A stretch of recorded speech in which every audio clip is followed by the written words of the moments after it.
prescribed attire at a graduation ceremony in Antique. Viral videos show the principal ordering students to take off their togas since it was supposedly not the prescribed attire for the ceremony. She was also heard in videos asking the class advisors to list down the names of students who violated the supposed dress code.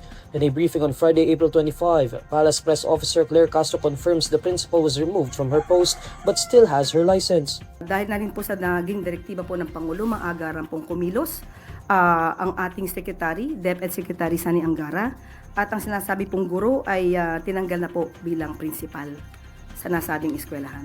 Tinanggal naman po siya sa pagiging principal. Yung license naman po niya ay hindi naman manggagaling sa pag-uutos ng Pangulo o ng DepEd Secretary. Following the viral videos, DepEd clarified that togas may be worn during graduation.